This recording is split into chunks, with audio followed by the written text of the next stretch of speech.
When it comes to fighting fossil fuels, nothing is as it seems. Government-backed stimulus packages for green energy have incentivized cronyism and deceit. Jack Gibbs, an environmental activist from Michigan, shows us what goes on behind the scenes of the green energy movement in the United States in his documentary Planet of the Humans. This feature-length film, produced by Academy Award winner Michael Moore, raises the question: after 6 decades of fighting fossil fuels, why are we still addicted to them? Gibbs began his research by attending a solar festival allegedly powered by 100% solar energy. He was disappointed when festival organizers responded to rainfall by powering their equipment to biodiesel generators on the electrical grid we all use. Such inconveniences, however, are just the tip of the iceberg. Most so-called green energy depends on fossil fuels and other harmful materials. The trillion-dollar stimulus packages announced by former U.S. President Barack Obama at the outset of his administration marked a new era for the environmental movement. The enthusiasm to fight against fossil fuels and global warming spread among investors, banks, politicians, and corporate leaders. The money allocated to boost the green energy sector multiplied, and new players rushed to build biomass plants, wind farms, and solar plants. In their haste, they disregarded factors related to sustainability, cost efficiency, and environmental stewardship. Wind turbines and solar panels have short lifespans. The equipment becomes obsolete after a few decades of use. Moreover, the materials used to make solar panels are quartz and coal, both frowned upon environmentalists. The intermittency of wind and solar energy, for instance, leads to power outages.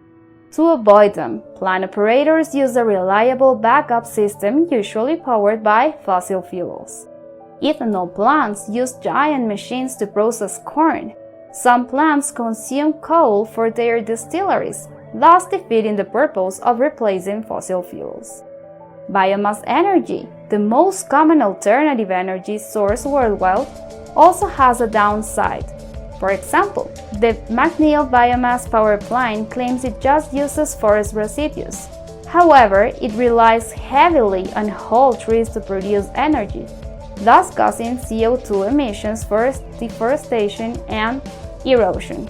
According to Gibbs, most green energy systems fail to provide enough environmental benefit for the amount of fossil fuel they consume. In addition, their production mechanisms require other materials that environmentalists consider harmful. The documentary lists a few: silicon, polymers, silver, cobalt, graphite, coal, steel, nickel, sulfur hexafluoride, copper, concrete, lithium, lead, and petroleum. Sulfur hexafluoride alone is 23,000 times worse than carbon dioxide. The green energy movement has created an opportunistic industry that introduces fake alternatives to profit from subsidies and fossil fuel divestment programs. The fault is neither in capitalism nor markets, as Gibbs mentions at the end of the film. The fault lies with nanny states, stimulus packages, protectionism, and subsidies. For decades, policymakers have attempted to fight global warming with green energy while taking outcomes for granted. Their policies, however, created the wrong incentives and leveraged green movement leaders who were not practicing what they preached. In the name of green energy, they are taking hold of markets and funds that would otherwise support real market innovation.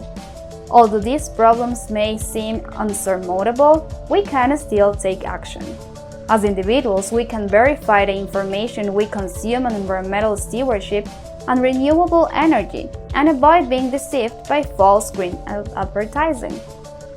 Rather than blindly following the fossil fuels divestment and ESG trends, examine which projects, products, and companies those investment vehicles finance. Responsibility is not only in the hands of investors. In markets, every dollar is a vote. As consumers, we can decide which stores, companies, and banks to patronize. The path forward includes opening markets and eliminating subsidies. As long as cronyism and the distorted incentives structures endure, falsehoods and inefficient alternatives will taint the green energy sector.